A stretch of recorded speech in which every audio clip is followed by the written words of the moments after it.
right. Downtown from the Tar Heel State guys.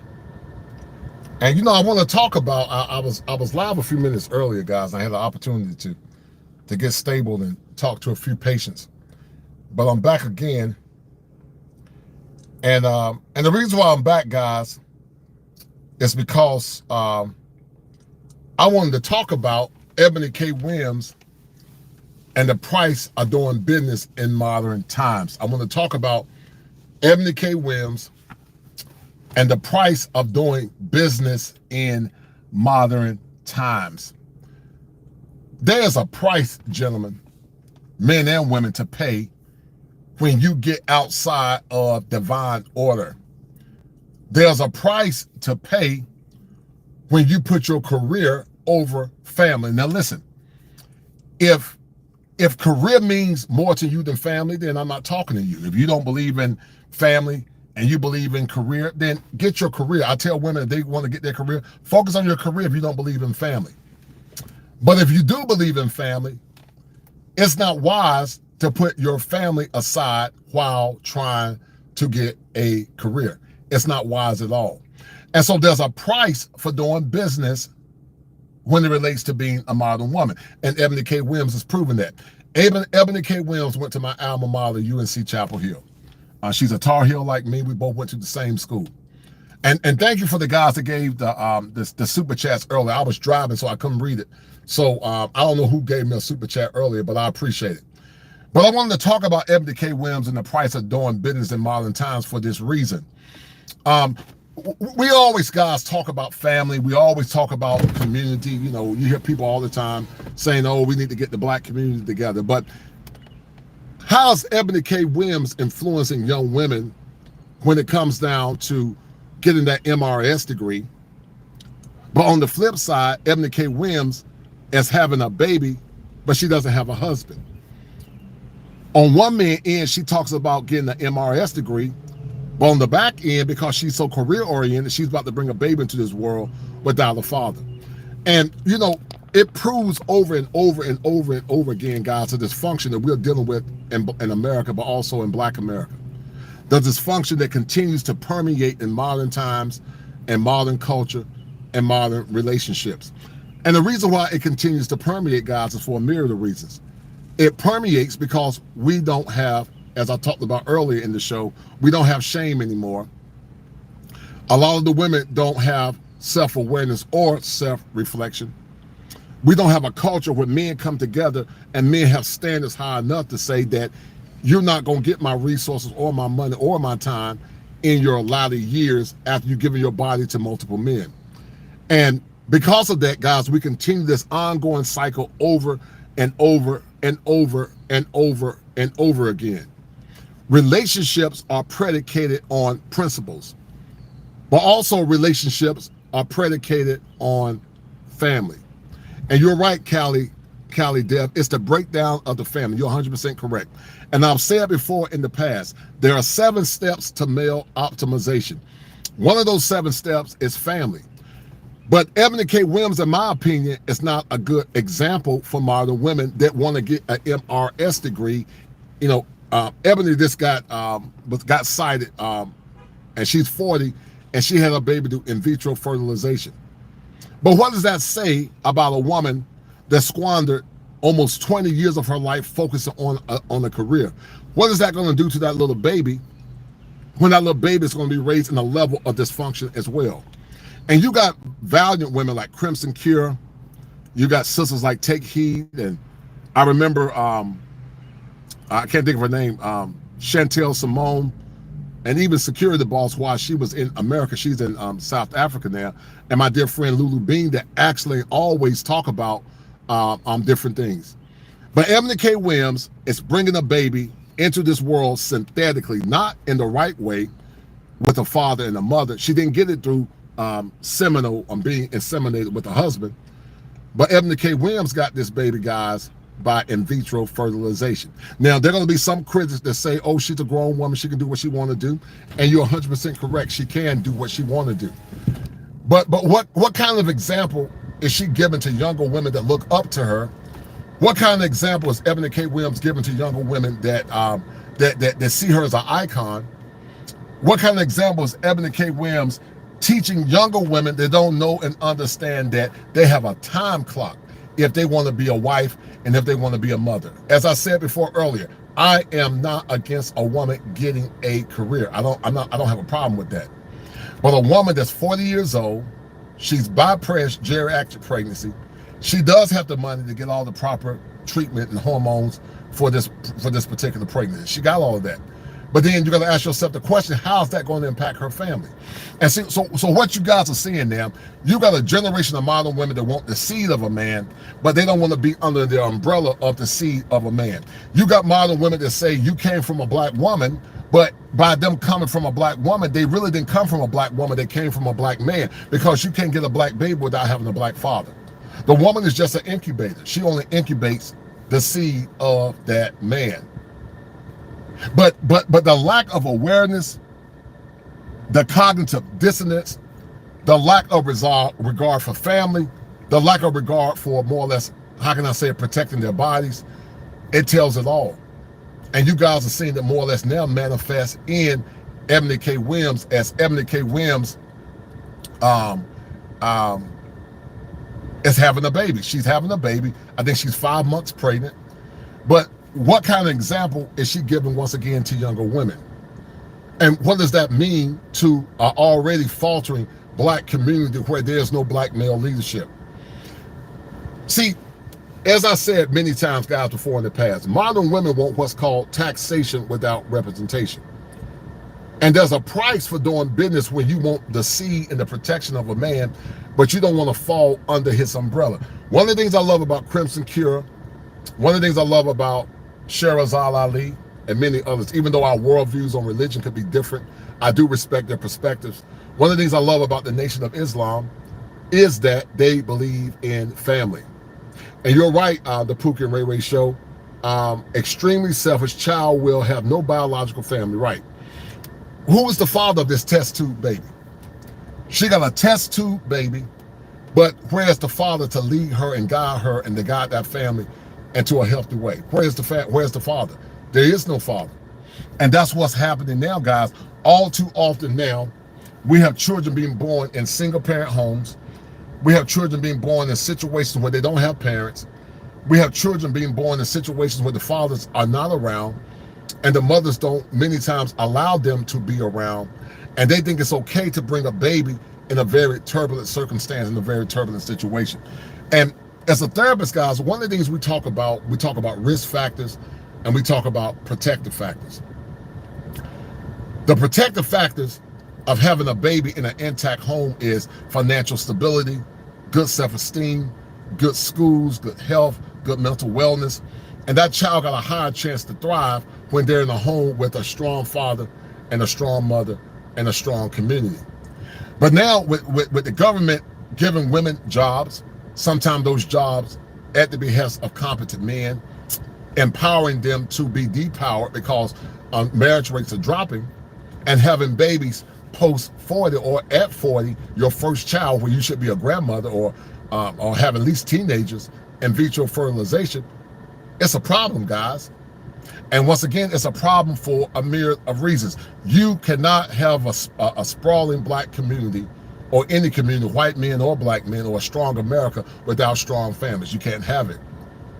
And Eboni K. Williams don't get it.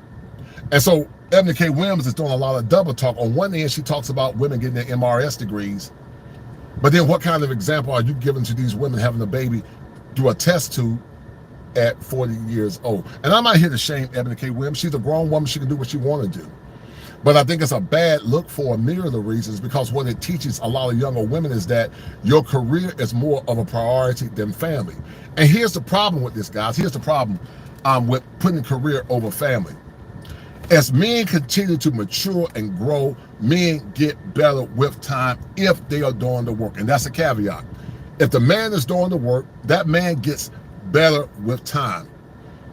Men tend to make more money in their 40s and 50s because they put in the work in their younger years. I'm about to make more money now at 52 than I ever made before in my life, because I've been grinding for the last 20 or 30 years, working hard, going to school, three degrees, putting in work. And now it's my time. And it's your time too, men, if you put in the work. But I'm not talking about men that don't do the work. I'm not talking about men that are lazy. I'm not talking about men that are not self-reflective. I'm talking about hard-working black men that have done the work. Well, let me read this article, guys, because I got a client at 7:30. Let me read this article about Eboni K. Williams. And then I'm going to listen to Crimson Cure, because Crimson Cure adds a lot of clarity to a lot of this stuff. Let me read this article on Eboni K. Williams real quick. It's going to make a lot of sense. Let me read this article. So once again, Eboni K. Williams is married. I'm not married, but got a baby. And I was shocked when I saw it. I was driving, but I said, let me tell the people about Eboni K. Williams' pregnancy. And so alum Eboni K. Williams pregnant, she's expecting, guys, a baby girl. But remember, she's expecting a baby girl, and she doesn't have a husband. Look at this, guys. Eboni K. Williams is expecting a baby girl, but Eboni K. Williams doesn't have a husband, not to my knowledge. It's a test tube baby. And so one of the things men got to understand is the power of your seed. Women want your seed, but they don't want your leadership. Many, not saying all, but many women want your seed, but they don't want your leadership. And that's why you got to practice discipline as a man. And I know it's easier said than done. And I'm not here to shame any men, because I get it. But actually, I am here to shame you. It's healthy shame. Healthy shame is totally different than unhealthy shame. If a person shamed you and said you are a fool for giving your seed to a woman, that's healthy shame without her respecting you, then that's healthy shame. And so let me read this comment with Eboni K. Williams, and then we're going to talk with Crimson in a minute.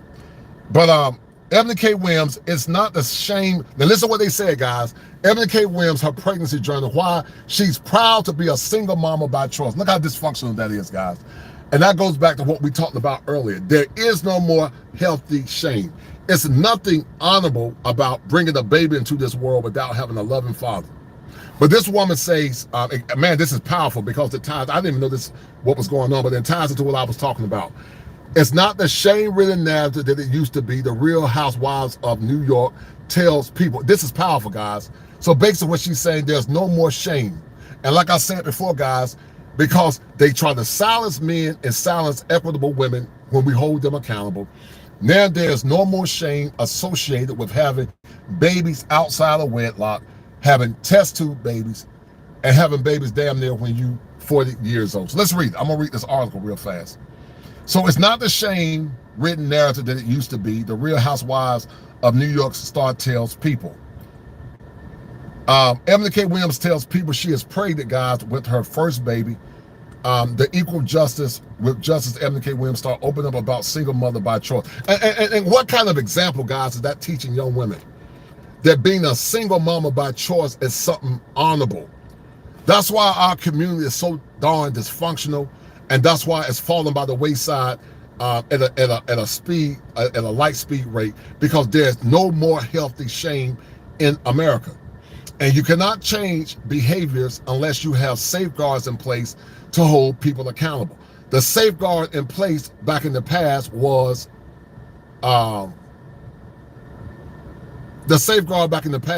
family. We had strong families in the past. We had strong communities. Everybody worked together. Everybody was sane. We had strong communities, and also people had a strong belief in different things. It was family, faith, and community. All three played a major role. Men were respected, the women respected their bodies, and everybody worked together as a team. But now you don't have it anymore, guys.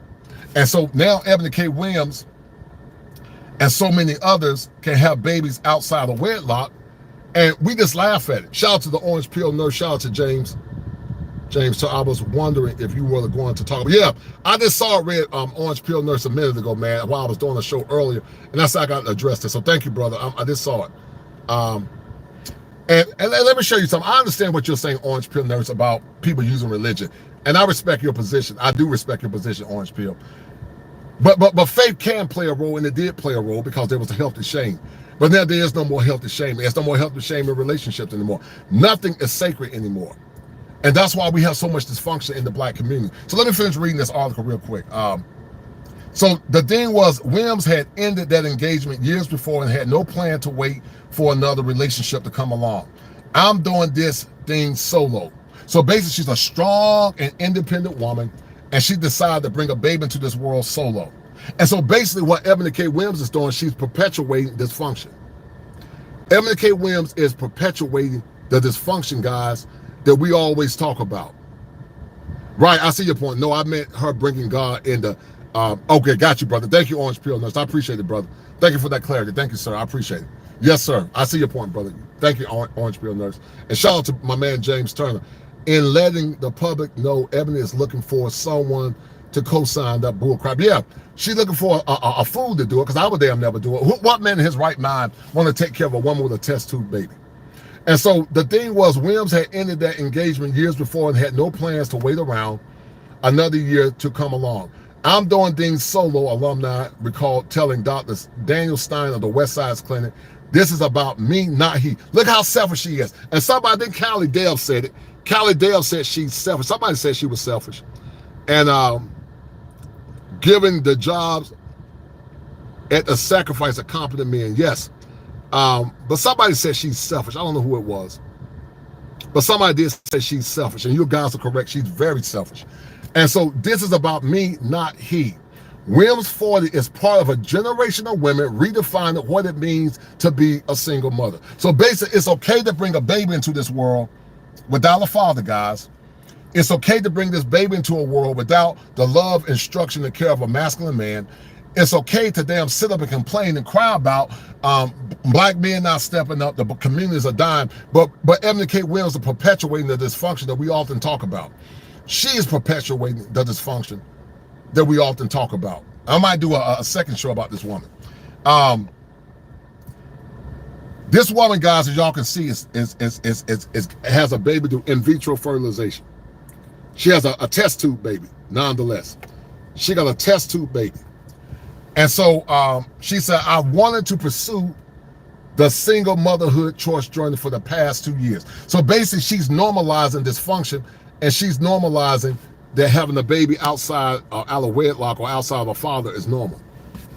She's normalizing that having a father outside of a husband is normal. And guys, this is what the black community have been reduced to. Baby mamas, broken homes, children that don't know what strong structure and masculinity is, men that have been emasculated and they don't know what their place is in the broader society.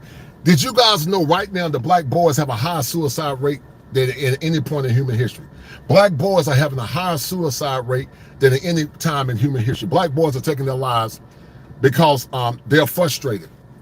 And they're frustrated, guys, for a myriad of reasons, because they don't have the structure, the tutelage, and the galvanization of men to keep them grounded and to keep them galvanized. That's why so many boys are taking their lives, and children are depressed and they lack identity.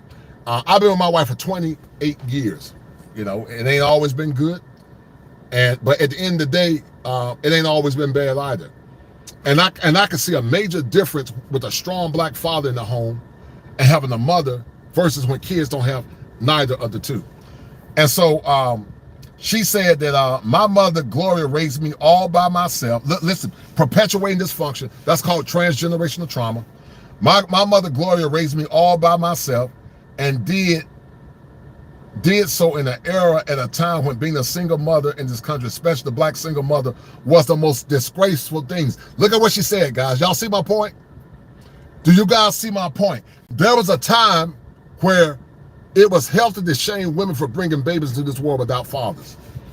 There was a time when it was healthy to shame women for bringing babies into this world without a healthy father. But now, over the last 30 years or last 40 years with liberal policies and feminism, now women are having babies without the love, guidance, and instruction of a father. Because listen, guys, it takes a village to raise a child. But not only does it take a village, it takes a mother and a father.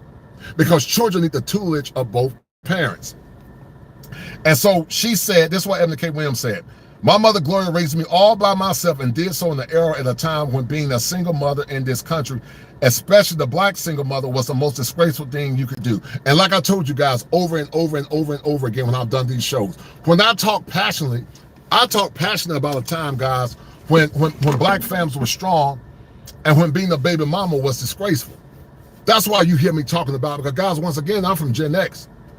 I'm from Gen X, and I'm from a time where having babies out of wedlock was disgraceful.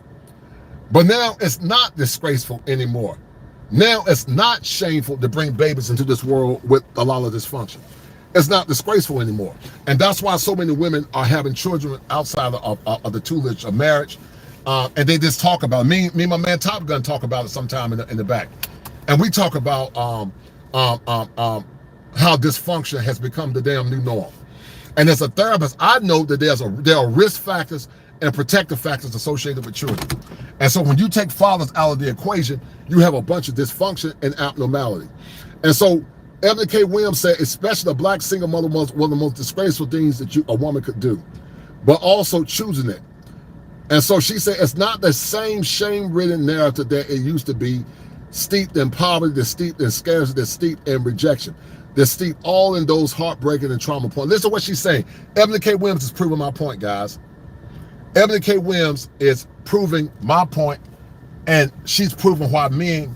See, what I'm learning, guys, is that a lot of men still held on to the traditions of yesterday.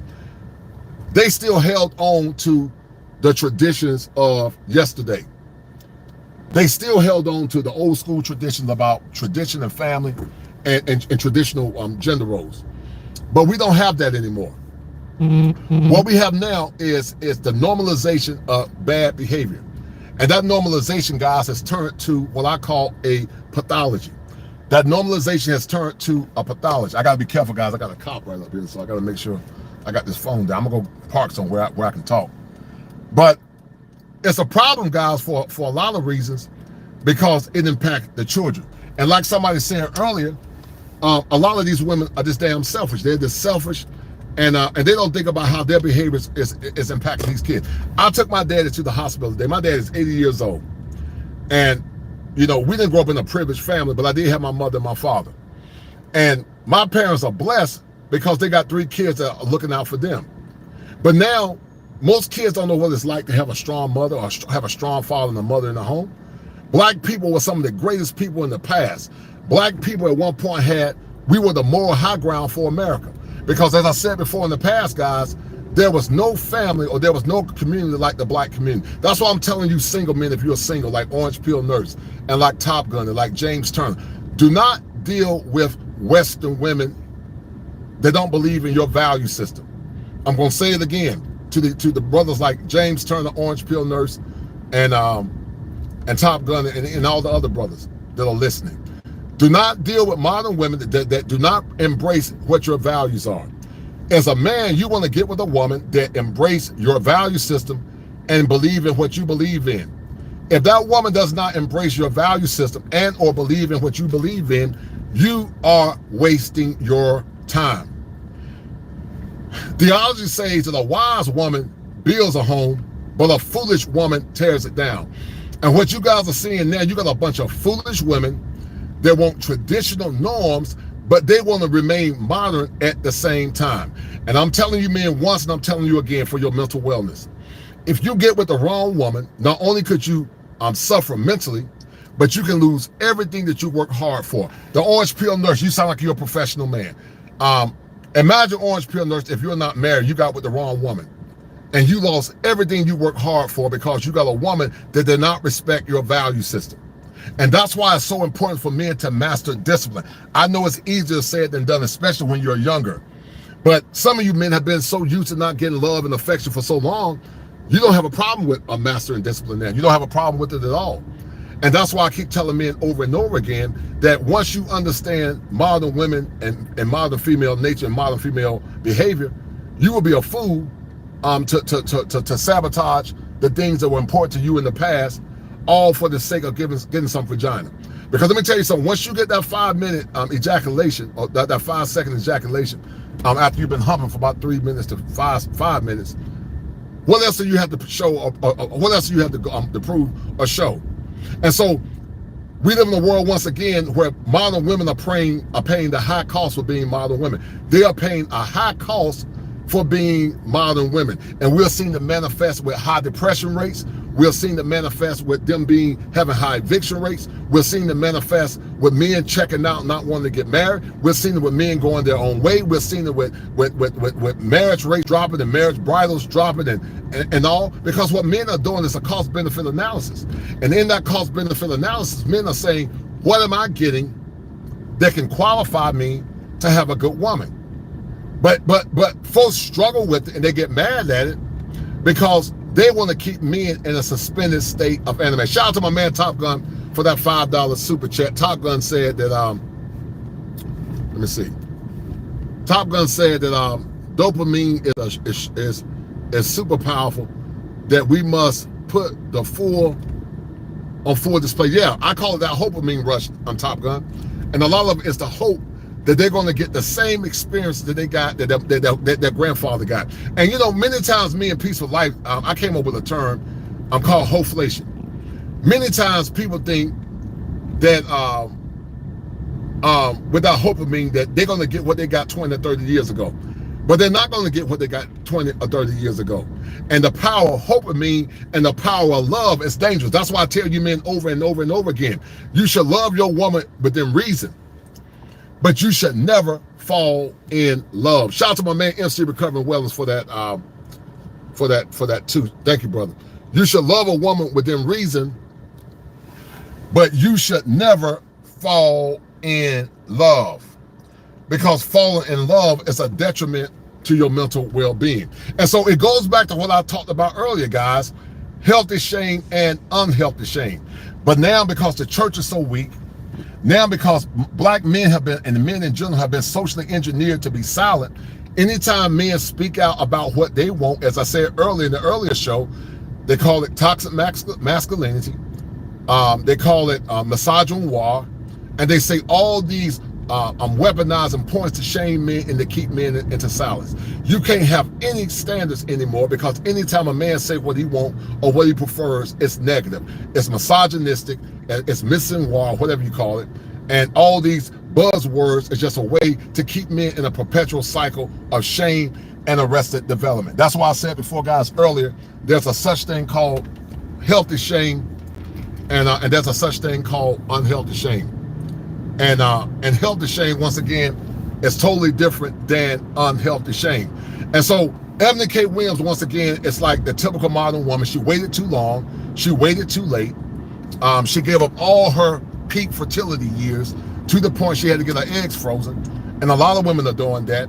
And once again, she said it's no longer shame-ridden. And that's the problem with our society now. There is no more healthy shame. There is no more healthy shame. Because there is no more healthy shame, we continue to have these circular arguments. We continue to have these conversations where people are doing the same thing over and over and over and over and over again. Look at this idiot. Where people are doing the same thing over and over and over and over again. And when men do begin to speak out, you got the same people that try to shame folks into silence, because no one wants to be held accountable. We have government-sponsored programs that keep women in this stupor of ignorance. We have weak men that keep women in this stupor of ignorance, and we have a whole platoon of simps that keep modern women in this platoon of ignorance. And the reason why it keeps perpetuating itself over and over and over again, because the churches are not speaking out, number one. You got a generation of black men that haven't been raised by their fathers, number two. And then when masculine black men do speak out and say, I don't like your behavior, I don't like your disposition, when women like Sherazade Ali, when women like Crimson Cure, when women like Chantel Simone, when women like even Iyanla Vanzant begin to call out modern women bad behavior, then they shame those women and try to make those women become silent. And that's why, guys, I said over and over and over again, you cannot change what you don't acknowledge. You cannot change what you don't acknowledge. And like Teddy Pendergrass said, he said it better than me. Teddy said, you can't hide from yourself. He said, everywhere you go, there you are. But see, the problem with the modern woman is that she can't look at the mirror. She can't face the shame. She can't see the idiosyncrasies that she's having, and she cannot see the error of her way because she fails to self-reflect. And cognitive distortions and cognitive dissonance is the key the kill or the death kill for a lot of modern women. Hence, while some will be by themselves. And listen, you know, a lot of modern women had issues with Kevin Samuels. They had issues with Kevin Samuels because they said they didn't like his delivery. But what Kevin was trying to do, and men that came before Kevin, and men like Black Ram, men like Tom Likas, men like Tito the General, and many others, what those men were trying to do is to more or less try to give women a snapshot to what top tier men want. If you're a high tier man like a James Turner, or the Orange Pill Nurse, or good brothers like Top Gun, or the other brothers that are listening, and you're making 50 to 60 to 70 to 80 to $100,000. Why would you take your hard-earned money and deal with a modern woman that minimizes your worth as a man, don't want to celebrate you as a man, as a victim of a condition or a term that I created called hole-flation, won't self-reflect, don't believe in tradition, don't believe in traditional gender norms, say I don't cook and I don't clean. Anything a man asks a woman to do is under the lens of slavery, but yet you're supposed to buy her a ring, you're supposed to make her feel special, and you're supposed to give her all the accoutrements that she wants because she says so, and also because she says she has a vagina. And once again, Eboni K. Williams is doing a lot of damage to young women because Eboni K. Williams is teaching young women that it's okay to minimize your most important years, but also what Eboni K. Williams is teaching young women is that you can have a baby and you don't need a man. And some of you men that are listening, you should be incensed by a woman minimizing the importance of fatherhood and minimizing the importance of masculinity. And I will argue that Eboni K. Williams is dealing with a lot of unresolved grief and pain and trauma from her past, and she's transposed and transpixed that issue onto other men. But imagine the pain that our little baby might have to go through, not having a strong man. And you know what's gonna happen, guys? Somewhere down the line, they're gonna blame it on all men. They're gonna blame it on the responsible men that make good choices. They're gonna blame it on the good men that didn't have kids out of wedlock. They're gonna blame it on the good men that went to school, studied hard, did everything they were supposed to do. Somehow they're gonna damn find a way to say it's Jermaine's fault, and men gonna somehow have to pay for the bad choices and the bad behaviors that some of these women are having, because over and over and over again, society continues to tell them that it's not their fault, they're not wrong, and it's men's fault. So I'm gonna park. Let me park real quick, guys, and I'm gonna finish reading this real quick, and then I'm gonna head home and see my next client. But I wanted to do a show. I saw a pop in my feed about Eboni K. Williams being pregnant, and I said, let me go ahead and do this show because this show is important. And more or less highlight some of the talking points that I just talked about earlier. It's actually perfect because it highlights what I talked about earlier, guys, with Eboni K. Williams and also Shane. Hold tight. Let me see. MC Recover. Shout out to MC Recover for the 2, man. I appreciate it. Shout out to MC Recover and Top Gun. Thank you, brother. So let me finish reading this diatribe, this article by Eboni K. Williams, and how Eboni K. Williams and modern women prove our points. That's why what we talk about is so effective. She said, this is not the story. These innocent little babies are so desperately and lovingly wanted that they have mothers who invested exorbitant resources by the way of money, by the way of time, by the way of what we put our bodies through to bring them to earth and to shower them with all the things that all sweet babies deserve. But see, guys, once again, here's the problem once again. Here's the problem once again. Shout out to my man, Zoom to Thailand. Shout out to that brother. Shout out to Zoom to Thailand for the 10. He said, shout out to the Kosher Clinician, park the car and cook. Yeah. Y'all about to cook. Yeah, I'm about to cook, man. Because I'm bringing to you live, man, from the great state of Union, the Tar Heel State, man. Like the young folks say, stop playing. But thank you, brother. I appreciate it, Richard. Shout out to brother Richard for that $10 super chat. And Richard Mack is the #1 sponsor of the stream. He's the #1 sponsor of the stream. Don't let Richard be the only one, guys. But let me finish reading this because this is very important, because I think Eboni K. Williams is teaching young women that dysfunction is normal. The journey to motherhood that first began for Williams when she froze her eggs at 34. So Eboni K. Williams froze her eggs, guys, at 34 because sadly she couldn't find a competent. I think she was married at one point, but she got a divorce. But she wasn't feminine enough to stay with her husband to follow through with the relationship. And years later, after deciding that the time was not right to pursue it for real, she began the process of selecting a sperm donor through a California bank. And let me tell you something, guys. David said the sperm donations are down. But man, don't damn give your sperm away to these women. Do not give your seed away to these women. That's your bloodline. Don't be a sperm donor and give your sperm away for free. Your sperm is important. Shout out to Sister Bashur. Shout out to that sister. Your sperm is important. So do not give your sperm away to women like that. And Sister Bashur, I talked about you earlier today, dear. I talked about you earlier today. And in talking about you earlier, I was talking about how shame was instrumented in the black community years ago. And I talked about the difference between healthy shame and the difference between unhealthy shame. And so let me finish reading this, and I'm gonna play this clip by Kendra, because Kendra proves my point, and so many others, about modern women and modern dating, and how the lack of shame, the lack of healthy shame, has been a detriment to a lot of modern women. And so as a proud and cautious black woman, it was very important to pursue a sperm donor who shared my cultural and racial identity. Remember, this woman was married to a white man. She was married to a white man. What's up, Barry Hamilton? She was married to a white man.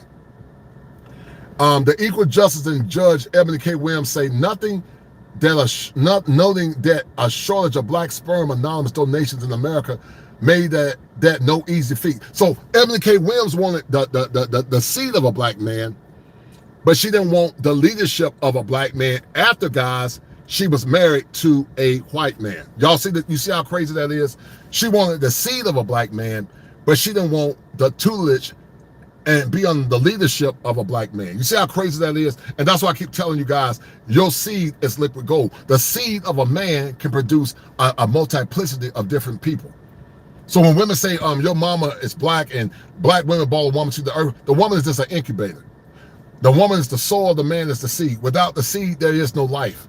The God spark is in the seed of man. So let's not ever get it twisted. It takes the seed of man to bring life into fruition. It takes men and women, but it takes the seed of man to bring things into fruition.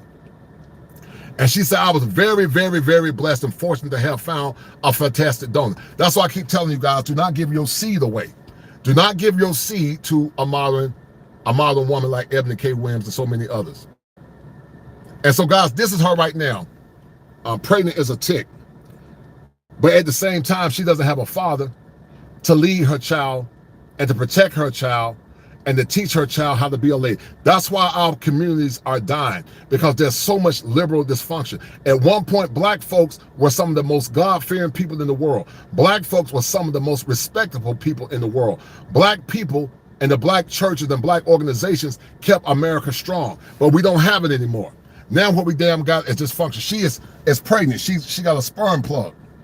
She got somebody else's nugget inside of her. But now that baby, imagine how a child can feel knowing that they didn't have a father in their life, and that baby is a test tube baby. Imagine the children picking on her and that child when they say, "Oh yeah, you're a test tube baby and you don't have a daddy." Imagine how awful that's gonna be for that child. And this isn't a random guy who needed $10 to get him a medium piece. So he ejaculated in the cup. Williams say, quoting Parks, "This is a Cadillac offering of a service. I've known my donor's life story, which I heard told me in an audio file he recorded in his own voice. I know his profession, know his family. I've seen childhood and adult photos of my donor. I've read essays he written, first impression essays, staff. I feel extremely confident. She also knows that her donor always had fathered 3 brothers and 3 sisters through his donation. I would never do it. I think that's unethical, but that's to each his own. In fact, she'll have access to the registry of siblings, donor siblings, who will be alerted when the girl arrives." And that's what's wrong now, guys. They want all the benefits of being the modern woman. They want all the benefits of being selfish, but they don't believe in the power of family, and they don't believe in the leadership of having a man. They don't believe in the leadership of having a strong masculine father to guide them, to teach them, to love them, and to point them in the right direction. They don't believe in it. And guys, let me show you something real quick. You see this young man walking aimlessly? I don't know if y'all can see it. Hold on. But that's why you have so much dysfunction. You see that young man walking aimlessly. That's why you have so much dysfunction, guys. The reason why you got so much dysfunction now is because we don't have strong families anymore. As I told you guys once before, suicide rates are at an all-time high. Black male suicide rates are at an all-time high. Black boys don't have the proper identity they used to have anymore. And that's why so many kids are suffering. But let me finish reading this, and I want you guys to hear what Kendra was saying. And so once again, she said there are multiple pathways to pregnancy after choosing a sperm donor. Some women start with intrauterine insemination, those seen as IVF, is statistically more successful for women over 40. So she waited too long to get a baby. Instead of getting the natural way, she had to get it the unnatural way. And so of the 10 viable eggs, she froze. So Ebony froze 10 eggs. She took 10 of her eggs and she froze them. She froze her eggs, which I think is disgusting, by the way, because, you know, why not make the baby in the confines of a husband and a family? She had frozen embryos transferred in late November and found 2 weeks later, minutes before, taking the bench to film equal just that she was pregnant. She said, I busted in tears and then the makeup had to touch me up. And let me tell you guys something. I don't care how progressive a woman gets, she's still a woman at heart. But a lot of women are putting their natural tendencies aside for career and for money and power and prestige. And once again, I'm not against a woman getting a career, but if you believe in family, you need to put family at the highest importance. She said, I busted in the tears and then makeup had to touch me up. The daytime host shared, the waiting window after the implant of the embryo in your uterus is the most excruciating part of the journey. For every woman, because you don't know it took, and they advise you not to take it at home and take home tests since. So I got the blood test and I was able to breathe a little deeper. So in a nutshell, I'm not going to read all this. Eboni K. Williams forfeited her belly years. She forfeited her belly years of having an intact home and a family, and she put her career on the forefront instead of finding the man. And once again, guys, they want your seed, but they don't want your leadership. And it's called taxation without representation. And once again, that's Eboni K. Williams having a baby without the tutelage of a father. Now, Crimson Cure was on This Might Be Risky, and Crimson Cure joins the panel to clarify the issues with black women. We're going to play some of this real quick. Get right back. I just want to get and women like Crimson I got this clip from the add clarity to a lot of things. Shout out to Crimson. Shout out to Crimson. And shout out to This Might Be Risky. What's going So on? Crimson Cure joins the panel to clarify the issues with black women. Left the house for Now, once again, women like Crimson, so I got a little time. women of the past, women like Bashur, women like I Chantel. haven't been listening to the entire 5 It's only a hours. remnant of equitable women, in my opinion. But y'all listen to this. Dipping in and out. It's an excellent stream. Yes, ma'am, thank you. And I haven't heard all of the conversation. Right, like I said, I dipped in when Take Heed was up here. Okay. So I'm not here to address any specific person, Gotcha. say, but I do want to address a concept that's being talked about here, and a couple of them. Okay. Disrespect when we talking to each other. I wanted to address how black men and black women interact and how we've got to be nicer. And this is one of the problems that I have. I don't like tone policing. And the reason I don't like tone policing is because I find that it is a way for a lot of, particularly women who don't like accountability, I find that that's a way for them to dodge it. Well, I don't have to listen to the context of what and the content of what you said because I don't like the way that you said it. You said it too roughly, you said it too harshly, you said it quote unquote disrespectful. So therefore, since you said it in a way that I don't want to digest, then that means I don't have to listen to it. And if I don't have to listen to it, that means that I don't have to be accountable or held accountable by it. So I don't deal with tone policing. We here, and I can't speak for nobody else's society because I live in an American society. I was born and raised here, so is my family. I'm a West Side Chicago girl. And that's what I know. So I know the black experience, particularly the black American woman experience. It has gotten too out of hand. What we're addressing is the mindset. And when I say we, I mean content creators like myself and other content creators, men and women in the same sort of And she's right. The reason why we talk the way that we talk and we're so direct about it is because It is the mindset. And you have to be direct because if you are passive and you say anything outside of being direct, it's a problem. And once again, women like Eboni K. Williams and modern women in general are paying the high price for being a modern woman. It's a high price for being a modern woman in modern times. And, you know, people always talk about solutions, but when we try to talk about solutions, they tend to minimize them. So let's keep listening. Hold tight. there was a time where we thought that we could self-correct, because we knew it's not all, right? It's not all. It's not all the black women are not twerking. All the black women are not single moms. All the black women are not all of these different things that we're talking about. So there was a point in time where, at least I'll speak for me, I thought that, because I had my head down being a wife, right, in my youth. So I wasn't outside. I thought other people was doing that, and I had my head down. When I finally poked my head out of the lion's den and saw the boneyard instead of Pride Rock, that's when it was like, well, wait a minute, what happened?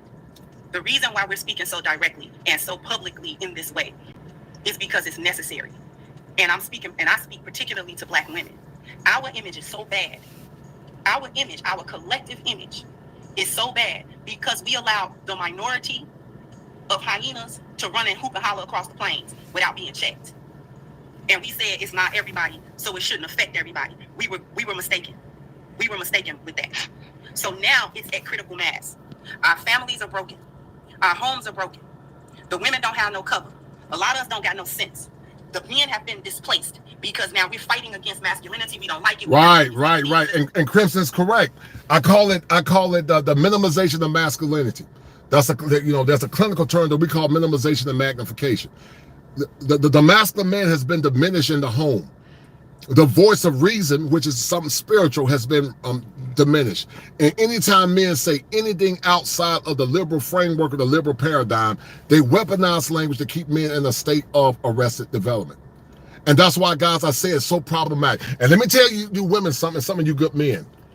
Evil happens when good men and good women stand back and do nothing. When you don't say anything about it, when you don't fall for the jamming techniques, because that's all it is a jamming technique. The jamming technique is a tool that they use to keep you silent or to change how you think about things. It's called social engineering.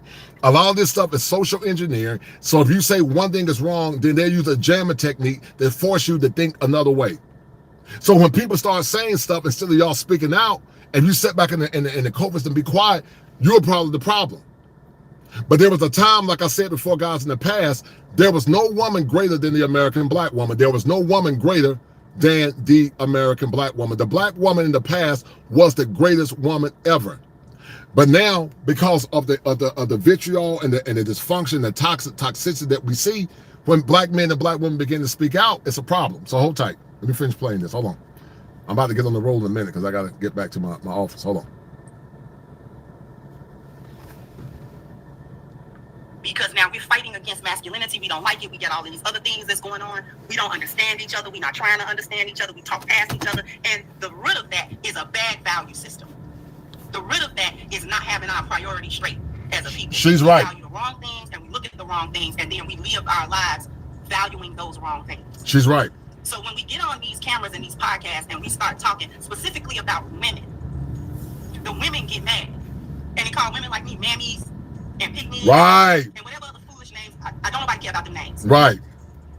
Because black women in particular have to be examined. We are the ones that now have to be questioned because we done already examined the faults and flaws and shortcomings of black men and how they fail and the problems that they have and the brokenness that they have collectively as a group of men. What we haven't truly examined, and this has been 30-some years in the making because Sister Shahrazad Ali asked this question. Right. 30+ years ago. Right. Ain't nobody answered it yet. The black community cannot fail the way it has catastrophically failed because one side of it failed and the other side is perfect. Right. So two sides, the men and the women, have failed. So now as women, if we don't want to take 100% of the blame and say, well, you can't blame the women for the condition, my question, along with Sister Shahrazad Ali's question was, what percentage of the blame do the women take? If you're seeing this video, it's your sign that you have a message inside you that is meant to reach. And what percentage? But see, guys, there's an event that is looking for speakers like hold you on for a that minute. already has an audience all over the world of 40 million people. What you're seeing with a lot of modern women, guys, is something called arrested development. Are we accountable for? It's arrested We know development. it ain't 100%, but what percentage of it are we? A lot of it is arrested We gotta development. talk about it. We can't worry about what white people thinking about our conversations because we already got a bad image. They already think black women are whores and sluts. They Right. think that about us. Because why do they think that? Because every time you turn on somebody's social media, every time you turn on Mike Tyson's internet, a black woman got her booty tweeted in the camera. She all on everywhere. She going across seas, twerking on historical sites. Right. And it's not just the women who are actually doing it. It's the whole group of women that cheer it on and say Right. ain't no problem with that. She Right. just having fun. Leave her alone. Right. That's what we talking about. Not just each individual woman that's doing all this stuff, but the hundreds, the thousands of women that cheer it.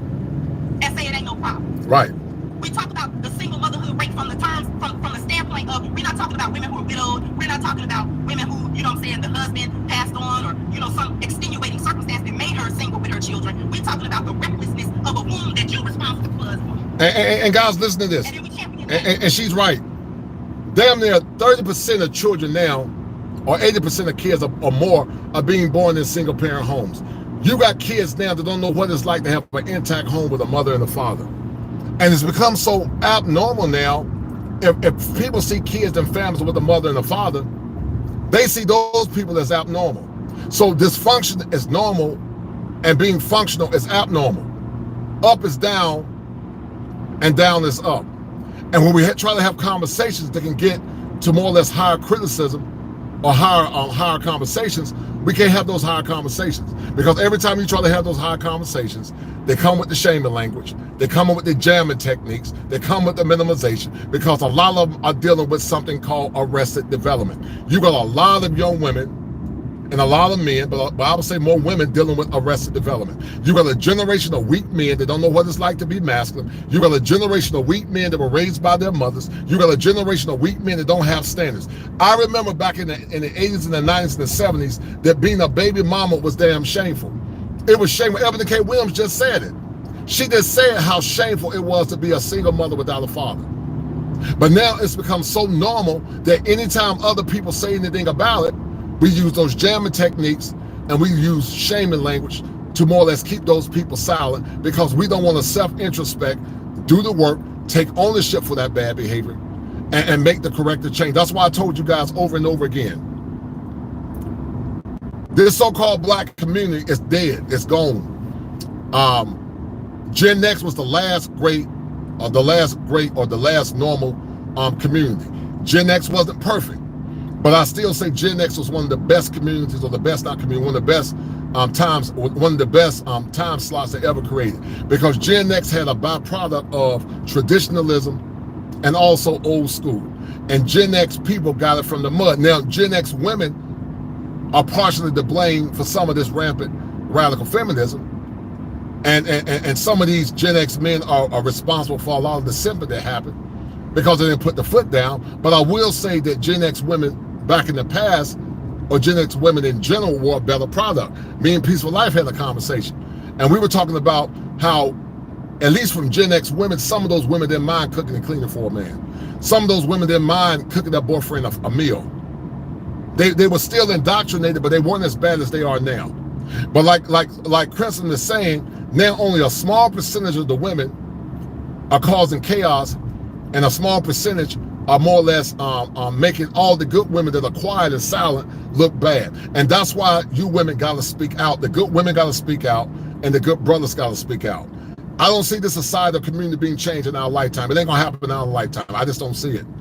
But what we can do, we can be a collective voice and come together in unison where we can to talk. Do I think it's going to change the conversation? No, I don't think it's going to change it. But it is working, because a lot of folks are frustrated and don't like our talking points, to the point that they're trying to shut down channels or shut down conservative talking points, or talking points that are around traditionalism and traditional families. And so it's become a mental health crisis, because the family is the epigenesis to a healthy society. When you got a healthy family, you got a healthy society. When you got a healthy society, you got a healthy community. But when you take families away, when you take fathers away, when you take the tutelage of strong men away from their families, it causes societal entropy. The society begins to break down and collapse, because we don't have strong men and women standing together in unison. And it's not fair to these kids. But now Eboni K. Williams' baby got to grow up in a family where she's a test tube baby. Her dad is not in her life. And imagine how it's going to be when she stand up, or when she go before the high court, or people tell you, or when the kids mock her and say, you were a test tube baby. You don't have your daddy. And we wonder why these kids are so broken. A lot of these kids are broken because they don't have strong families and strong communities anymore.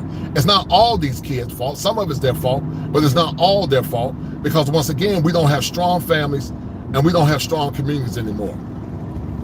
And because we don't have strong families, guys, and strong communities, we continue to have something called, once again, relationship entropy. And these relationships are breaking down at a precipitous rate. Let me finish playing some more of what Crimson is saying, guys. Hold on. I'm gonna get somewhere in park, and then I'm gonna end this stream. But it was very important that I talk about this, guys, because I heard about it earlier, And I said, you know what? This ties right back to what I was talking about healthy shame and unhealthy shame. And these podcasts prove what we've been talking about as men. Shout out to Top Gun once again for the 5, as him and Richard Mack are the #1 sponsors. He said, you cook today, brother. Stop by Cookout and treat yourself to a full milkshake. Man, I had some barbecue and chicken, man. I'm trying to stay. I got to go get some cayenne, man, because my blood pressure's up, man. For me, not barbecue and fried chicken, man. That goes against my kosher code. But I backslid a little bit there. But hold on for a minute. This French plane. Just hold on. And then we champion that.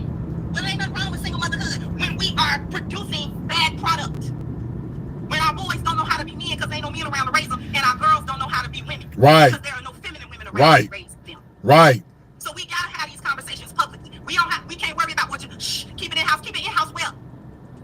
Keep it in house well. Who we gonna talk about it to? We have to collectively come together and notice that we're all having a collective same issue. Right.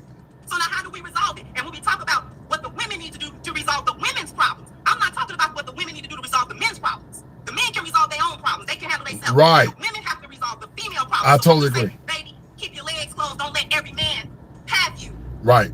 And don't let every man put his feet in you. Right. Especially if you ain't serious about him and he ain't serious about you. Right. We gotta hit backlash. We Right. gotta tell women what to do. And this Right. we can't. Right.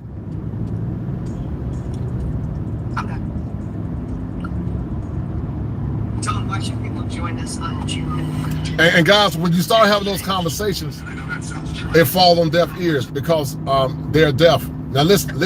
Why you in this? Listen to the response. It's on public because I'll take over your show for you. Be here the next 3 hours, baby. So I can't quite do that because I'll go on a tangent, and all of that type of stuff because it's a lot. We just can't be silent and nice and oh, sweetheart, well, don't do that. Well, sister, we can't. Sometimes you can do that individually, one-to-one. Because when I coach women, I don't speak in this tone with them. I don't speak in any woman that I've coached can come. You ask them. I talk to them one-on-one. I listen to them. I listen to what's going on, and I try to give them the best possible advice that I can. Right? And I try to help them. And the women tell me that I have had so many women email me, call me, message me. You saved my marriage. You saved my marriage. You saved my relationship with my kids. You say, okay. So when I'm talking one-to-one with women, I'm very soft. I hold them accountable, but I'm not. Because when they call me, they say, oh, I thought we was going to get the crimson and cook. They thought they was going to get the one that was just talking a second ago. But they don't. Because I'm a woman too. People think I just come on here to hate on other black women. No, I don't. I love you. Right. Ain't nobody else going to tell us that we making us look bad. Right. They just going to sit back and laugh. Other demographics of women mock us. They'll do the twerking and do, you know what I'm saying, and then they'll laugh at us. When they mock us, they mock the worst parts of us. They don't copy the class. And as I said before, guys, once before in the past, there was a time, in my opinion, that black women were the greatest women ever.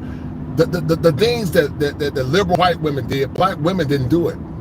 Black women saw things that liberal white women did as detestable. But they were compromised, they were hoodwinked, they were deceived, and they lost their way because they did not more or less remember the teachings and the traditions of the elders. They didn't remember it. And because they didn't remember the teachings and the traditions of the elders, now you got a community of brokenness.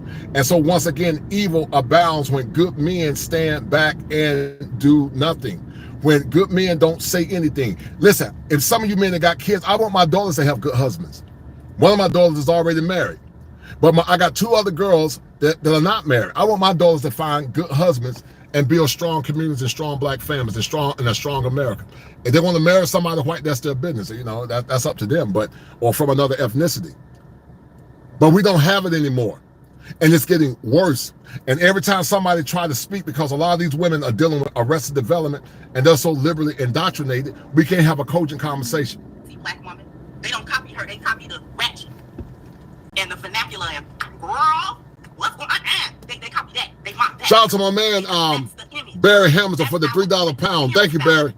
Whores, sluts, idiots, promiscuous women, uncovered women. That's why people feel like they can just attack a black woman, because collectively we're uncovered, because we tell the world we don't need our men and we don't want them and that they dusty. Yeah, you might be right, Callie there. You might be right. We don't need black men, and black men are not good enough, and that they don't protect. I think there's some decent black men in America for them, hopefully. We ain't gotta respect black men because they uncovered anyway. They so strong and independent, they can take that battle. They can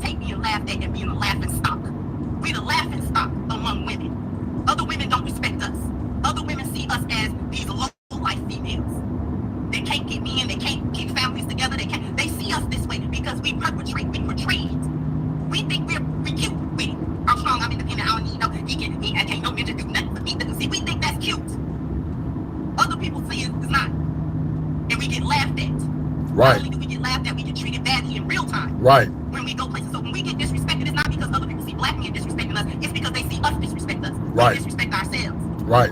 We the ones that want to walk naked through the turkey leg hut. We do that. We wanted to twerk in that black man's upscale restaurant. And then get mad when him as the owner came out and said, please don't do that on the restaurant furniture because right. all the hurt outline. Right. And we don't want to listen to that. Why is he saying something to them? We don't want no correction. We don't want nobody to say nothing to us. We want to be left alone to do what we want to do, and then somebody come clean it up after it's a mess. After our image is a mess, now we want somebody else to make our image be better. No. We have to do that work. That's what we don't like to understand. We have work to do as women. It's not all black men's job. Because I ain't seen one black man yet with a gun and no chick head make her twerk in that camera and make her act a fool. Right. I ain't seen it yet. She do that on her own. She get her own phone and put it up and put it on Twitter and Instagram and Facebook. Shout out to D-May. And OnlyFans. She do it to herself. Right. I'm done for real. And see, guys, there was a time. No, that was perfect. There was a time, theologians called it the ecclesia. There was a time that the churches more collectively preached out against bad behavior. There was a time where the black preachers didn't mind preaching out against bad behavior. I grew up in the holiness churches, and the holiness churches was similar to the Nation of Islam. It was similar because they were very traditional, they're very conservative.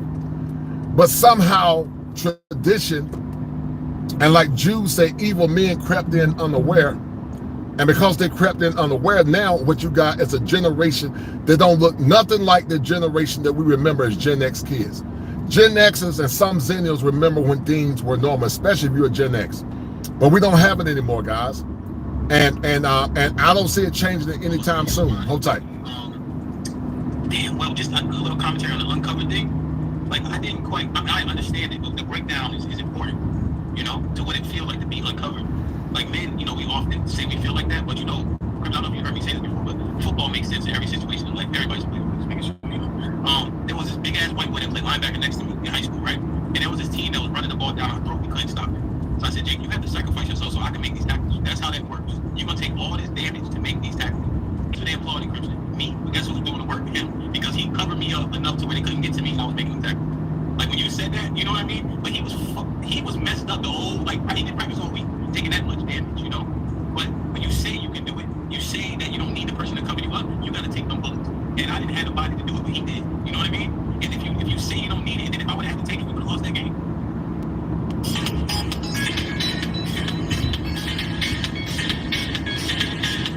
If I would have had to take it, we would have lost that game.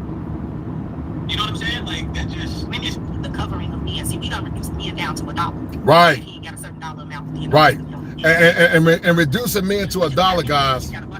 Reducing men to $1 is what I call hole-flation. That's the hole-flation, the term that I created.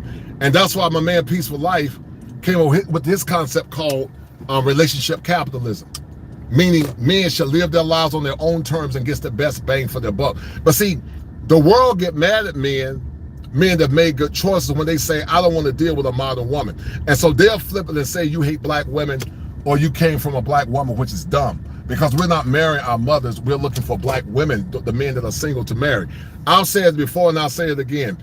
If I was a single man again, I would not deal with the typical American woman, white or black. If she's not a traditional woman that's been raised to respect order and tradition, she could never be my wife. I have very high standards as a man. I work very hard to get where I'm at, and I would not, and I refuse. Now I heard Ron Will use this term, but I've said the term myself in the past. I've said this term myself, but I refuse to compromise my sovereignty as a man. I refuse to compromise my sovereignty as a man. And you should refuse to compromise your sovereignty as well. Either she's going to respect you and honor you and follow your leadership, or she got to go. Either she's going to respect you, honor you, and follow your leadership, or she got to go. It's literally that simple. Men that are productive and men that are about their business don't have time to be trying to teach a woman how to be a wife. Either you are or you ain't. If you're not, then you got to go. Especially if you've done the work. If you've done the work, guys, you don't have to settle for mediocrity. You don't have to settle for average women. And once again, these conversations continue to be circular because people don't want to do the work. Like my man was talking about, this might be risky. You got to have people to block for you. You got to have people to cover you if you want to get the best results.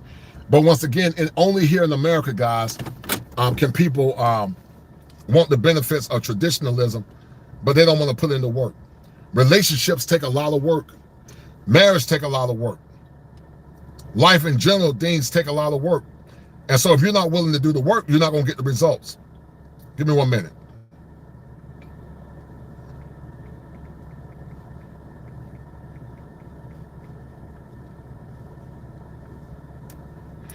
Let me finish playing this real quick. Hold on. We just cap anyway because you got a bunch of chicks love the dirty draws of a dude that does not make no money and shit do anything for that dude. So we gonna really have to stop that kind of cap. But to talk to your point about covering, this is what I be talking about with femininity. Our feminine energy is a receptive energy. Masculine energy is a giving energy. Masculine energy puts out and feminine energy receives. So Sister Bashura said, hold tight. Right. So she said, what are your thoughts about on an arranged marriage? My husband and I, she said, my husband and I lightly discussed if we had children by setting, hold on for a minute. She said, my husband and I lightly discussed that if we had children by setting our children up with someone. Yeah, I don't have a problem with that at all. Listen, I don't have a problem with that at all, but sure, I think that's an excellent idea. I don't have a problem with arranged marriage. Because back then people didn't get married based on love anyway. People got married based on duty and responsibility. If I knew a man that was a good man for my daughter, I don't have a problem with arranged marriage. I think arranged marriages are good because you learn to love somebody. And a lot of this stuff now is so superficial that it don't matter. So I don't have a problem with it. Hold on for a minute. Let me see. Yeah, I commend her efforts too, man. But sure is a remnant. As I see it now, now watch this, guys. This proves my point. Look at the Bonnet Brigade. Hold on, guys. Look at the Bonnet Brigade. Y'all see that? Y'all see that dysfunction? that's the Bonnet Brigade. Look at it, guys. Y'all see it? That's the Bonnet Brigade, guys. That is the Bonnet Brigade. I remember times when women didn't even damn wear bonnets to out. They respected themselves that much. But now, no decorum, no respect. Hold tight, let me let y'all listen. Hold on. Sex education, right? Now, when we talk about it energetically, I talk about a man giving his 4 P's, his provision, his problem solving, his protection, his procreation. And oftentimes I'm asked, well, what do the woman give in return? Honor. She honors the giving of them 4 things. Going back to your point, you had to honor the sacrifice of the other player by making the play. You gotta make the play. That's how you honor his sacrifice. Yeah. And if he gonna sacrifice his body like that for you to make the play, you gotta make the play. He can't sacrifice it and you still don't make the play, so now who fault is it? That's crazy. Damn. If the left tackle sacrificing so the quarterback can make the play, he gotta make the play. Even if he gotta check down all the time, he still gotta make the play. He still gotta do it. So you can't have the left tackle and the guards and the whole offensive line creating a pocket and you take 15 seconds. Drag the bonnet. I ain't gonna drag the bonnet on. I don't got my sound effect. I don't got no power, but God. I can hold it. You got about 35 seconds in this pocket. Boy, if you don't throw that ball, man, that's a lifetime. we gonna have a talk with you on halftime. Cause ain't no way you back there holding the ball. Yep. With 7 step drop the whole Yeah. and we study custom. And you study now. God damn. So the honoring of how the female honors the man giving and his covering is that we honor that covering. How do we honor that covering? Don't make a fool out of him when you give it to you. If he's giving you protection, take it. If he has provided the parameters of your protection, do it so that his protection work. If he give you his foresight, take it. If he give you his leadership, honor it. If he produced system, order, and structure for you, then submit yourself underneath it. That's how you honor it. You don't got to do the same thing because you can't as a woman. We don't give provision and promise. But see, the problem with modern women, because of liberal indoctrination, they can't honor it. Because if they honor the provision of a man, it's seen as slavery. And they respect a man, it's seen as slavery. So everything now is under the lens of being a slave. And that's why these conversations continue to get lost in translation over and over and over again. Hold on. We don't do that, and particularly in the same manner as men do. So women are not called upon to do that. But we're called upon to be in our feminine energy. We have to receive it and receive it well. Not receiving it well is being ungrateful for it. That's how you don't honor it. That's how you dishonor it. He give you his foresight, you dismiss it. He give you his protection and you uncover yourself from it. He problem solve for you and you go the other way. That's how you dishonor what the covering. So collectively, black women do not have the complete covering of black men because we told black men, we don't need your covering. Because I can go out and make some money. Right. And I can drive my own car, and I can take care of myself. And one of the greatest detriments, guys, one of the greatest detriments is that because you make money, you making money does not supersede your responsibility for following your husband's leadership. A lot of women now think because they make money that they don't have to listen to their husband, and that's not true. A man's leadership is invaluable if he's a good man. If you got a hardworking, valuable man, you might make more than your man, but you making more than your man does not supersede your responsibility when it comes down to following that man's leadership. But these women now damn think because they make money that they don't have to listen to a man. And they continue to make the same bad choices over and over again in relationships and business decisions because they don't listen or respect the leadership of a masculine man. And then we get mad at them when they don't give us the covering that we told them that we don't need. Word, man. Yeah, no, real shit. One thing I want to ask, well, let me let them marinate. Like, share, subscribe, tell a friend, hit that like button right now if you can. That helps the channel the most. I want to ask you this, because when you're talking, right, if the women do, let's say they take your suggestions, right, they heed to the advice and the guidance, right, it'll benefit everyone. It's not men, that just men. And also, we can't apply what you're saying. The women have to apply what you're saying in order for us to yield the results. So why, maybe you can't answer this, maybe the people that use the terminology would have to answer it, but why do they say pick me and mammy when it's just saying, hey, these things we have to correct our actions so that we can be better as a collective? What makes that like pick me information? When has a hyena ever liked a lioness? Well, people don't understand that a pick-me is good if she's a righteous pick-me. Every woman should be a pick-me. These idiots don't understand that calling a woman a pick-me actions a high honor. A woman should want to be a pick-me. A woman should want to be picked by a righteous man. So when they say, oh, you're a pick-me, well, you're supposed to be picked. You should want to be picked. It's not wrong with a woman being a pick-me. She should want to be a pick-me. But if you got a woman that's trying to be picked and she's not genuine, then that woman's a fake pick-me. That's the difference.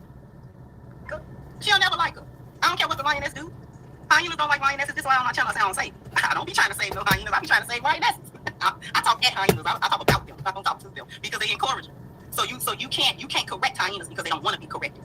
That's why it don't work. I'm a mammy and a pick-me because in order to be acceptable to the sisterhood, I have to be a misandrous. I have to not like black men. Right. See, because I'm talking about respecting, especially the black men you laid up with every night. I don't know why you don't want to respect him. You let him clap cheeks every night. You don't want him to respect him. That don't make no sense, right? So when I say you need to respect at minimum the man that you're with and just have a general respect for men to begin with, then I'm a mammy and a pick-me because that's not how the sisterhood is set up. Black women have been trained. We have perpetuated among ourselves. We have perpetuated among our daughters that black men are not to be respected and they are not to be liked. They are to do what we tell them to do and what we want them to do. Right. When they don't do that, they are to be disregarded. They are to give us stuff that we want, pay bills. Right. And that's called the minimization of masculinity. I talked about it all the time. That's called the minimization of masculinity. I'm going to minimize his needs and I'm going to magnify my needs. Those are thought disorders. That's called cognitive distortions. Hold on. And we need them to do that without their leadership, though.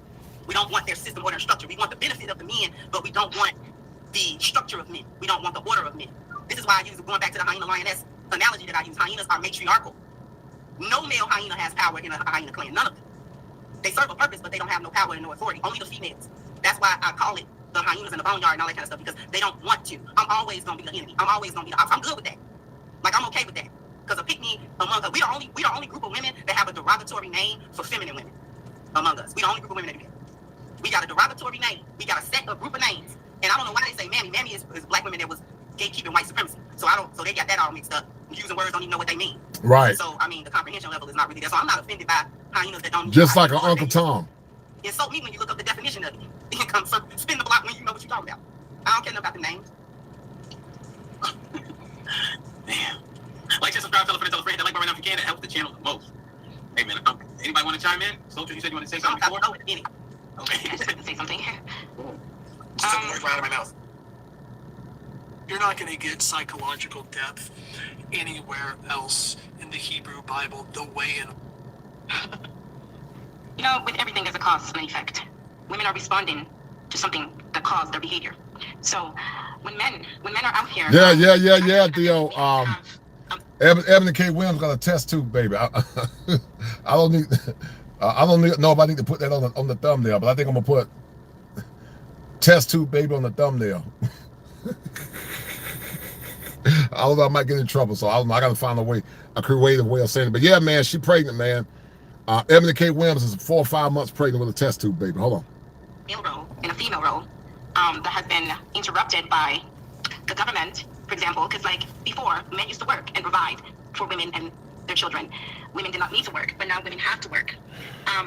Men still provide and work for their children. Studies say over and over again that black men are some of the most responsible men. But the problem is women have a condition called hole-flation, and an average man is not enough for an average woman. So this woman is not right. She's exaggerating the truth. Hold on. Have problems that other neighborhoods don't. All of these things are affecting women. So there's in Hollywood, like I said, Hollywood is influencing a lot of people to misbehave, and it's affecting us. But women are out here behaving like this because of how it was structured. Black women used to be the sweetest women alive. Like I used to see black women treating their men like kings, and I think this is where the connotations came from, like queen and king. It was out of respect for each other. But now it's just like there's nothing aligned when it comes to respect between black women and black men, because we don't understand that there's a structure that is causing people to behave the way they do. If somebody has an illness, I know that doctor's going to give you medication, but there's a cause for that illness, and we don't talk about that cause. So there are structures out here that's disturbing black women's peace to be like that. And I really do think that Hollywood is evil. It's influencing a lot of people out here, because naturally we're soulful people, we're spiritual, like we understand basic things and we love each other. But Hollywood has us like this, and I think it's affected black women a lot. So I still respect my sisters. I still have like this, beloved. I'm sorry. Sorry? I didn't get you. My apologies. I think she was stopping there. Go ahead, Ms. Quincy. Yes. My apologies if I overtalked you. I didn't mean to do that. But I do have to sort of give a little bit of pushback on the Hollywood point. It's not that media doesn't have any influence, so I'm not going to say that. James Turner said you need to picture of a beaver holding a tube with fluid. And I might have to do that, James. Are giving credit to, he's giving it too much credit. Our issue is our value system. Right. We value wealth and leisure time. Right. And we value things like education or our jobs, our professions, over and above internal things like our spiritual value, the value of our health, both mental and physical, the value of family, the value of our community. And so Hollywood does play a role with influence. She's partially right, but then we can argue, how about the time when Hollywood, I would say it's more liberal indoctrination in these schools, the lack of churches preaching, because the black church at one point was the moral foundation for the black community. But hold tight, I'm gonna end this stream. The value of the conditions of our home and our dwelling, because we have a focus on things in a backwards way. That has given rise to us operating backwards. This has been an issue for us for probably a few centuries now at this point, for American blacks. That's an issue for us. We don't have a tendency to understand it from that standpoint. So we toil under false pretenses and false notions, which is why we don't get nowhere. We don't ever progress as a people, and we wonder why we can't do it. Why collectively we can't dig ourselves out of the hole that we are in. Even though media has an influence, because media is a part of culture. Right, so any type of mass media, movies, music, and all of those things, it does have an influence. It has an influence, as I said earlier, but that's not the major point. Right. Art imitating life at this point. Artists imitate life. Right. So we are perpetuating foolish thoughts and value systems that don't help us. We're doing that in our homes, and we're doing that by example. Because not only are we operating in a backwards way, we're saying it's okay to do so. So we're not even saying, well, I did it this way, but it was a fail. We're still operating in the failure of feminism and ain't figured that out. Feminism failed us as a group of people and as a group of black women. We still ain't figured that out. We have not figured out that the white woman's feminism was not for us, and it has ruined us. Right. It has given us a mindset. Right. And that's why I say it's more the liberal, and I would say it's the lack of preaching by strong masculine preachers. You got a lot of women in churches now preaching and teaching to men. They gave the women jobs over the men. So I would say it's liberal indoctrination from these universities and these schools, number one. Like Crimson is talking about rampant feminism. Hollywood does play a role, but it's not all Hollywood, because there was Hollywood in the past, and we still had stronger families and stronger communities. If you're seeing this video, it's your sign that you have a message inside you that is meant to reach a whole bunch of people. And my guess is if as women, a lot of the men don't know how to operate as men. They operate behind the 8 ball, because a lot of our men are growing up without male figures, proper male figures, and they have to figure it out on their own. That puts them behind the 8 ball, because instead of growing up with these figures and these masculine ideals, they have to do trial and error in their life. They got to mess up, possibly mess up somebody else's life before they figure out this is how leadership go. This is how masculinity go. This is what manhood is. So we're behind the 8 ball a lot. Every generation, one of our problems is every generation we have to start over. Right. We don't pass down good practices, so we have to start over all the time. Every generation is like starting from scratch. Other groups of people don't do that. They pass down not only generational wealth, but generational knowledge as well. We can't do it. Right. So we have to get out of the bad value system that we're in and replace it with a good one. That's our main issue. So that's the only pushback that I'm giving to the media thing. It's not just media. Media is our appearance value, right? So when people from other countries tune in and they see American black women, a lot of times they're going to see the worst representation of us because that's what's out there. Even though not all of us do it, but that's a moot point at this point. Right. You understand what I'm saying? So with that being said, I'm actually going to leave because I know my husband's going to be back in a little bit. But I'm going to be soon. And once again, guys, that's called transgenerational trauma. Children living through the vicarious trauma of their dysfunction and transmitted that trauma from generation to generation. Once again, black families and black communities at one point were the greatest ever. There was no woman greater than the black woman in America at one point. When it came down to being astute, austere, respectful, couth, and she respected her body. Black women won't talking to the mic when I was in high school. They won't MC light. Listen, some were doing it, but in general, black women didn't talk to the mic. Not a lot of them. Some of them were doing it, but if they did do it, they did it behind the scenes. It was seen as nasty. But now, any damn thing go. Anything go. What's up, Smurfette? Anything goes. Guys, Smurfette, that's a good woman. She was raised right. She's from the old school. She's a good woman that should be venerated and respected. She's a remnant sister like Bashur and like Crimson. And, you know, the crazy thing about it that Bashur said, she said, what did Bashur say? Bashur said that, she said something about a woman. She said, I've been called a slave woman with whom I went to college with because of all the cooking and cleaning I do for my husband and all the time I was working. The madness, right? But they'll be the same damn ones expecting somebody to protect them and pay bills in distress. I told you guys over and over again, it's taxation without representation. And until the churches get back to doing what they're supposed to do, until we get back to doing things the way things were done years ago, we're going to continue to have these circular conversations. There's a lot of mental illness in the black community. There's a lot of broken men in the black community. There's a lot of broken women in the black community. But I'm going to keep standing firm. I'm going to keep standing loud. I'm going to keep galvanizing the men that need to be galvanized. And I'm going to tell those men, if you can't find your wife here in America, you need to go abroad. Don't waste your talents and your gifts on women that don't respect you and honor you as a man, because tomorrow waits for no man. And sadly, once again, Eboni K. Williams, I'm about to go to the office, guys. Eboni K. Williams is perpetuating the nonsense that we talk about as men over and over and over again, because Eboni K. Williams is perpetuating the BS about, hold on. She's perpetuating, go ahead, ma'am.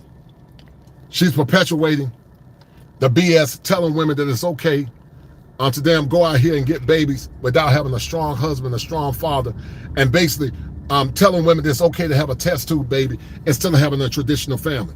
And once again, we wonder why these children are having such a mental health crisis. We wonder why mental illness is so strong in the black community. We wonder why at one point black folks used to be some of the strongest people in the world. These circular conversations, educated lames. There was a time it was good to be an educated black man. But now, you know, they laugh at you for being an educated person. They call you an educated lame. So now being educated is bad. Being educated, guys, is bad now. They call you an educated lame for standing firm and doing the right thing. They call you an educated lame. The excellence that was once normal in the black community now is bad because of liberal policies and liberal indoctrinations by going to these liberal white schools. And what they don't understand is that some of these liberals, they don't give a darn about these black women. They use them to push their agenda, and they use them to continue to damn push the dysfunction that we're dealing with in the black community. And it just didn't start now. It started with some of these black churches years ago, where they hoodwinked a lot of these black preachers too. And sadly, the pathologies and the ignorance that we have now, guys, is continue to permeate. I'm about to end this stream, guys. I got to go to my office in a few minutes. Thank you for everybody tuning in. Shout out to Richard Mack. He's with the #1 sponsor of the stream. Shout out to Top Gun for the 10. And also shout out to MC Recovery and MC Recovery, I believe. And guys, I thank you for everybody. You know, this is something I just popped in my mind while I was traveling today. I had to leave my office and do something for my dad. But once again, guys, I appreciate you. I think we got up to 33 at one point, to the 33 that are tuning in. And yes, guys, breaking news. Eboni K. Williams is pregnant at 40. I think I remember to change this title. Breaking news, Eboni K. Williams is pregnant at 40, and why being a modern woman ain't easy. And so on that note, guys, if it ain't 7, it ain't kosher. If it ain't kosher, it ain't right. There are 7 steps to male optimization, and learning how to mobilize yourself as a man, standing firm on your convictions as a man is paramount as we move forward in a time where heteronormative masculinity is under attack, but also tradition and traditional women. Be well, guys. Signing off. I'll see you guys soon.